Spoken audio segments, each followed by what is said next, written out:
Bonjour à tous et bienvenue sur la chaîne Réveille ton héros. Aujourd'hui on se retrouve pour la deuxième partie du question tag chrétien.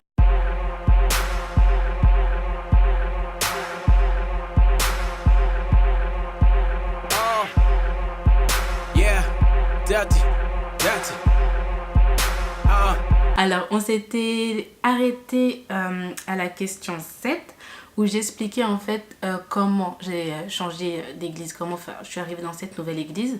Et du coup, en fait, j'expliquais qu'il y avait plein de choses qui n'allaient pas. Et si vous n'avez pas vu la première partie, je vais la remettre juste ici, quelque part par là, sur l'écran. Et qu'est-ce qui a fait?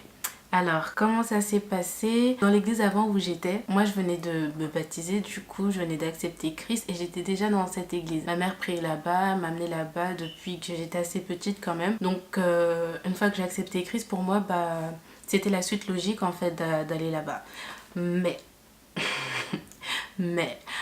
ouais, quand vous venez de vous convertir, il y a ce petit zèle du nouveau converti où tu as envie d'aller sur le terrain, de proclamer au monde que Christ est ressuscité. Tu as envie de prêcher, tu as envie de témoigner ce que Dieu a fait dans ta vie, toutes ces choses. J'étais vraiment en fait dans cette période-là. J'étais vraiment dans cette période-là, à ce moment-là, et j'avais vraiment envie d'aller sur le terrain. J'avais vraiment envie de parler, d'exprimer la joie que j'avais en rencontrant Dieu, en fait, et je voulais faire partager ce bonheur autour de moi. Et du coup, j'ai rejoint le groupe de la jeunesse de mon église. Sauf que eux, ils avaient une autre manière de voir les choses en fait. Et dans ce groupe, il y avait le responsable de la jeunesse et en dessous du responsable, il y avait ce qu'on va dire l'adjointe entre guillemets. Et c'était ma cousine. Et du coup, elle était là, elle disait oui, en gros ce qu'on va faire entre nous, la jeunesse, on va aller dans les hôpitaux, on va faire des maraudes, on va aller faire des journées d'évangélisation, on va faire des retraites, on va faire des veillées de prière, il y aura des cultes adaptés pour la jeunesse. En gros, en fait, c'est nous les jeunes, nous-mêmes qui allons faire le culte. Par exemple, nous on avait le samedi, c'était le samedi qu'on se retrouvait, donc voilà, ça a été le samedi, tout ça. Et moi j'étais là, oui, oui, amen, amen, je veux faire ça. J'étais vraiment excitée. Et le responsable de la jeunesse, non, lui, il avait d'autres projets, lui, non, c'était vraiment autre chose. En fait, pour lui, c'était faire la fête, c'était se retrouver, faire des anniversaires. Donc en gros, en fait, lui, il a dit oui, tous ceux qui sont nés, par exemple, tous ceux qui étaient nés dans le mois de janvier, en gros, le dernier samedi du mois de janvier, on allait faire l'anniversaire de tout le monde.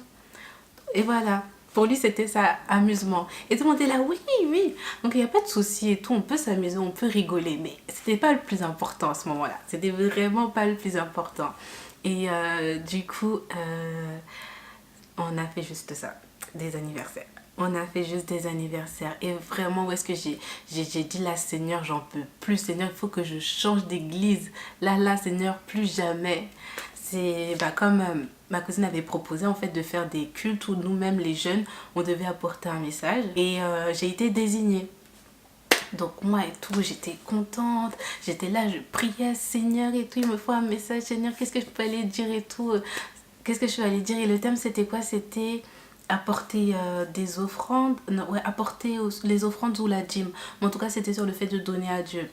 Seigneur, qu'est-ce que je peux dire, qu'est-ce que je peux leur dire, qu'est-ce que je peux dire.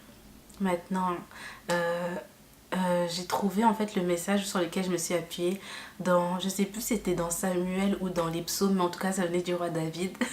Le verset disait qu'en gros, c'est ce que toi tu nous donnes qu'on te redonne. Je m'étais appuyée dessus en fait, c'était mon texte de base et je l'avais vraiment préparé en fait. Donc pour moi c'était le moment, enfin j'étais contente quand même. J'étais vraiment contente que ça tombe sur moi et tout, même si j'étais stressée. Et on devait faire ça sous forme de veillée.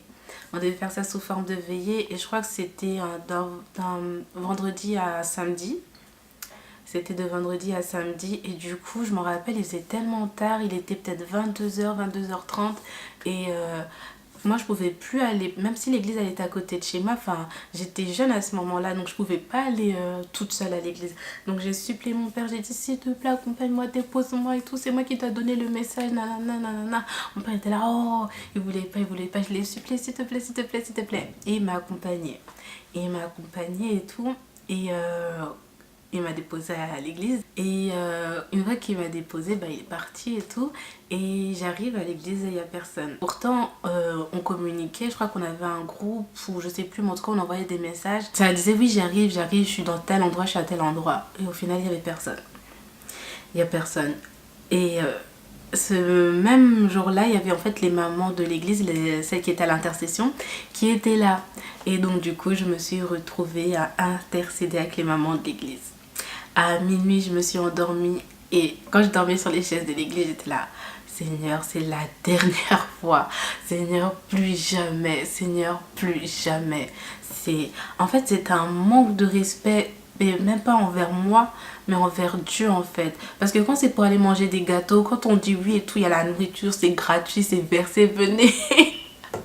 Ils sont là, il n'y a pas de souci, tout le monde est à l'heure, tout le monde est présent, il n'y a pas de oui j'ai eu un empêchement, oui ceci, oui cela, mais quand c'était pour faire une veillée pour Dieu et discuter autour d'un verset en fait, non, il y avait personne et enfin, pour moi c'était du manque de sérieux en fait et clairement je disais Seigneur c'est plus possible, je veux plus. Donc du coup j'ai quitté le groupe de la jeunesse.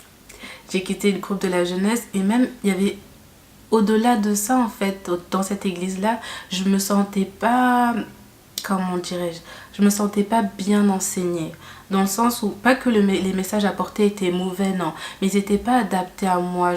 En fait j'avais pas cette notion j'avais pas cette impression de grandir, j'avais pas l'impression vraiment de grandir et qu'on m'apportait quelque chose de plus en fait. Les messages étaient super bien, c'est pas ça le problème, mais c'était pas adapté à ce que moi j'avais besoin en fait. Il y avait plein de trucs que du coup, comme je venais d'arriver, je venais de rejoindre la famille de Christ, bah, il fallait reprendre les bases et il n'y avait pas ça en fait, c'est ça. C'est qu'il n'y avait pas les bases, il n'y avait pas cette notion d'introduire les bases en fait aux nouveaux chrétiens, à ceux qui venaient de commencer dans la vie.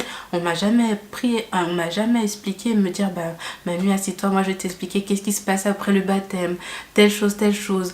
C'est des choses, des notions que j'ai pas connues en fait. Et je me suis mangé plein de trucs en plein visage en fait. Ça a été vraiment dur. Mais ce qui a fait que j'ai dû arrêter en fait, c'est qu'à ce moment-là, j'ai commencé à travailler. On m'appelle pour venir travailler. Je devais commencer le week-end qui a suivi, puisqu'en fait je travaillais samedi et dimanche.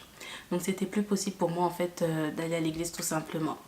Donc j'ai travaillé pendant un an. J'ai travaillé pendant un an chez Lidl en contrat étudiant.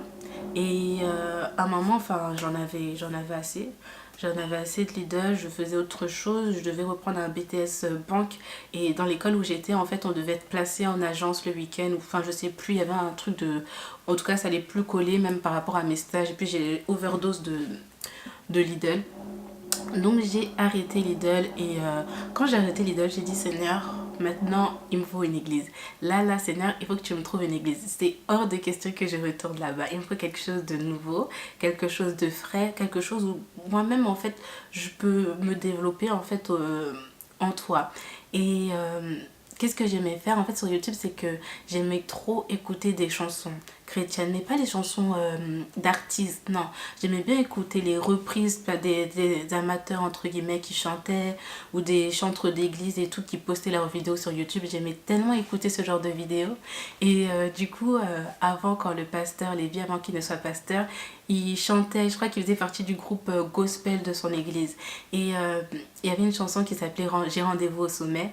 Elle était tellement belle, je la trouvais tellement bien la chanson. Mais il y avait, je sais pas pourquoi, mais j'ai été poussée en fait à aller regarder l'original. Et c'est pas quelque chose que je fais. Mais du coup, j'ai tapé la chanson J'ai rendez-vous au sommet sur YouTube. Et je suis tombée sur le pasteur Djelil. En fait, c'était l'église qui chantait. C'était une émission, ça s'appelle Les amateurs, les écrivains, enfin les paroliers, écrivains amateurs. Tout ça, je vais remettre en barre d'infos ou vous même donner le lien de la vidéo carrément. Et du coup, je suis tombée sur la chanson. Et déjà, quand le pasteur Lévi chantait la chanson, je la trouvais vraiment belle. La chanson était vraiment très très belle. Mais quand le pasteur Jelly l'a chanté, il y a eu quelque chose vraiment en plus. Il y a eu, comment dire, il y avait quelque chose qui se passait dans l'atmosphère. Et je me rappelle, j'ai dit à Dieu, Seigneur, c'est là où est-ce que je vais aller. J'ai envie, en fait, d'être dans l'église où est-ce que lui, il chante. pour moi, je savais pas qu'il était encore pasteur. Donc du coup et tout, je regarde la barre la barre d'infos et tout, et je vois en fait que c'est le pasteur Djelil qui prie à telle église, telle église. Et donc en plus c'était un pasteur chantre, et moi, faut savoir, j'aime trop la louange, j'aime trop l'adoration. Donc moi, déjà, dans ma tête, c'était déjà sûr que c'était cette église. Et je me renseigne, et en fait, je me rappelle, j'avais fait aussi une prière à Dieu. J'ai dit, comme mon autre église, elle était genre à 15-20 minutes de chez moi, j'ai dit, Seigneur, je veux la même distance. Je veux pas une église qui soit trop loin et tout, comme ça, je veux pas arriver à l'heure parce que j'ai des petits problèmes de retard. Et je me suis dit, Seigneur, non, je veux vraiment une église qui soit proche. Et j'avais prié par rapport à ça, en fait, vraiment une bonne ambiance, un cadre vraiment où je pourrais grandir. J'avais vraiment mis ça en prière, et tout ce que je demandais à Dieu, je l'avais ressenti en fait à ce moment-là, au travers de la vidéo. Et pourtant, c'était même pas dans son église qui chantait la chanson, c'était pour un événement en fait. Mais je sais pas, en fait, il y a vraiment quelque chose dans l'atmosphère qui travaillait, qui me disait, c'est là-bas que tu dois aller. Et je commence à me renseigner sur internet, sur Facebook, sur l'église. Et je crois que c'était le même jour, la soirée même, une autre grande de mes cousines qui priait aussi avec moi dans l'église où on était avant là, elle m'appelle et tout, elle me dit, oui Manu et tout, ça va, nanana, mais est-ce que tu reprends l'église, c'est comment, tout ça, tout ça. Et je lui dis, ah en plus ça tombe bien parce que là j'ai arrêté Lidl et je vais reprendre l'église. Et je lui disais que j'avais trouvé une église sur internet, et je lui parle de l'église, je lui parle, je dis oui, en plus c'est un pasteur comme ci, comme ça, l'église s'appelle tant, tant, tant. Elle me dit, mais non, mais c'est l'église où je vais et tout, et en plus je voulais t'inviter, tout ça, tout ça.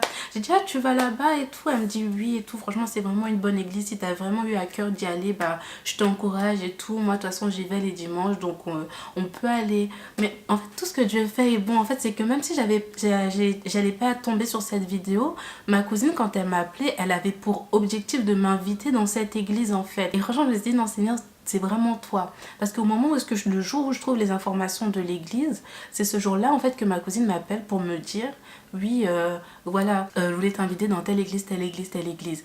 Donc vraiment tout ce que le Saint-Esprit fait, c'est vraiment merveilleux. En fait c'est même pas moi qui ai choisi en fait cette église, c'est Dieu lui-même. C'est Dieu lui-même qui a choisi pour moi en fait. Donc voilà comment je suis arrivée dans cette église. Enfin, c'est pas, je vais pas dire dans cette église parce que du coup ça a un peu changé, mais voilà comment je me suis retrouvée à prier avec le pasteur Djelil. Donc là on va passer à la question... Je crois que je me suis trompée, j'ai dit que c'était la question 7. On va passer à la question 9. Alors la question 9 c'est, qu'aimes-tu le plus dans ton église? Comme je vous ai dit, le pasteur chante. Et je suis trop fan de louange et d'adoration. Donc dites-vous que le pasteur chante. La femme du pasteur qui est aussi pasteur chante. En fait, dans l'église, tout le monde chante. Tu vas voir les dames qui sont à l'accueil. Elles chantent, les hôtesses, elles chantent, les bodyguards, ils chantent. Enfin, et tout le monde, t'es dans le peuple autour de toi, à gauche, à droite, devant, ça chante. Tout le monde a des super belles voix et les chants sont vraiment juste bien. Déjà en plus il faut savoir que les chansons qu'ils chantent dans cette église, c'est des chansons que eux-mêmes écrivent. Il y a des chansons que eux-mêmes écrivent, ou parfois c'est des chansons anglaises qui traduisent, voire eux-mêmes. C'est pas par exemple il y a des chansons en anglais qui sont traduites et vous voyez sur YouTube. Eux la version elle va un peu changer, et il expliquait en fait pourquoi. Il disait mais parce qu'on est en France et on doit s'habituer, on doit adapter en fait ce qu'on fait pour les personnes à qui on évangélise. Et je comprends cette notion de mettre vraiment en fait les gens qu'on évangélise à l'aise, et de s'adapter entre guillemets à eux. Et en fait il y a plein de trucs que j'aime bien. Je vais faire une liste, ça va être long un peu.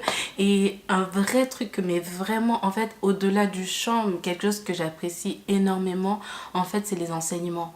Pas les enseignements, le culte, enfin, les prêches là-bas elles sont juste magnifiques, il n'y a rien à dire. Chaque dimanche j'ai l'impression que c'est le Seigneur carrément qui me parle.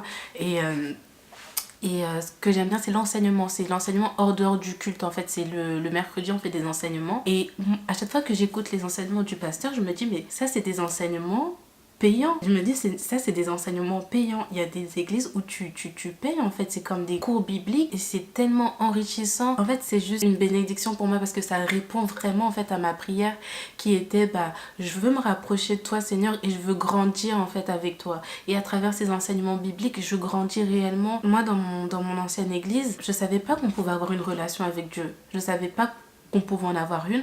Je savais pas comment en instaurer une. En fait, je savais pas si c'était normal de m'adresser à lui, si on pouvait, comment, s'il fallait passer au travers d'un pasteur, au travers de quelqu'un. Mais j'avais en fait cette connexion forte avec le Seigneur à l'âge de 6 ans, je crois, ou 7, je sais plus. J'ai même écrit une chanson à Dieu.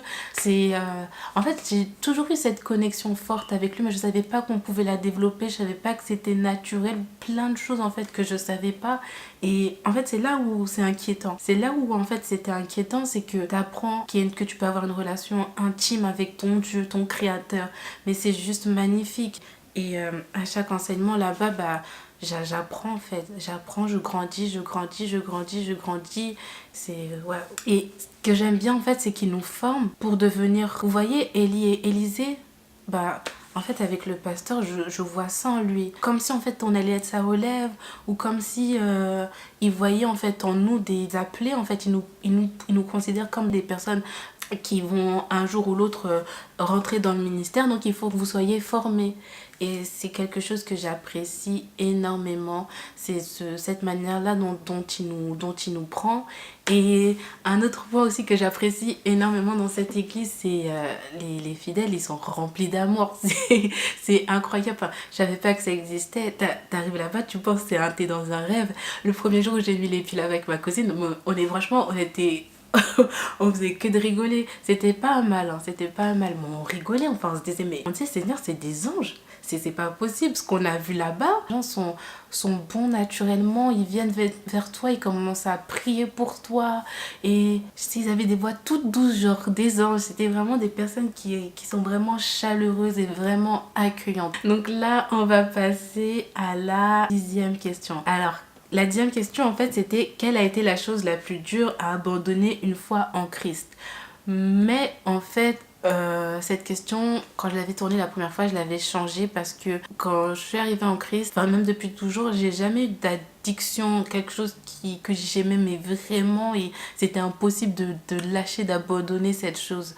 Que ça soit la musique, que ça soit la danse, que ça soit même Beyoncé, parce que j'aimais trop Beyoncé, mais ça a jamais été trop dur de me dire stop, on arrête ici, même que ça soit les musiques coupées, décalées, enfin c'est quelque chose que j'apprécie énormément, mais ça n'a pas non plus été genre une lutte en fait en moi pour me dire où je tremblais, non Seigneur, il faut que ce côté-là non, c'était pas à ce point-là, mais j'avais changé la question en disant qu'est-ce qui a le plus changé une fois que je suis arrivée en Christ. Et là du coup ce qui a vraiment le plus changé en fait, c'est au niveau de mon caractère. Oui, parce que je le mets au passé, même s'il y a des petits résidus, je préfère le mettre au passé parce que voilà, en Christ je suis devenue une nouvelle créature. Et voilà, j'étais quelqu'un d'impulsif, colérique, j'avais tendance à beaucoup m'énerver et j'étais une personne, quand je m'énervais, je pouvais faire des petites dingueries un peu. Mais voilà, Saint-Esprit, quand il travaille quand même, il travaille toujours là-dessus. On travaille ensemble, moi et le Saint-Esprit, c'est vraiment en équipe, on le fait en équipe, on travaille ensemble et par persévérance, mon caractère va être transformé au nom de Jésus. Donc voilà, la vidéo touche à sa fin. Vous avez en tout, avec les 2 vidéos, la totalité des 10 questions.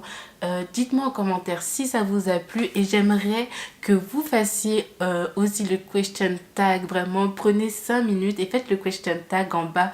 Mettez, et vous allez prendre la même question que moi. Qu'est-ce qui a le plus changé une fois que vous êtes arrivé en Christ?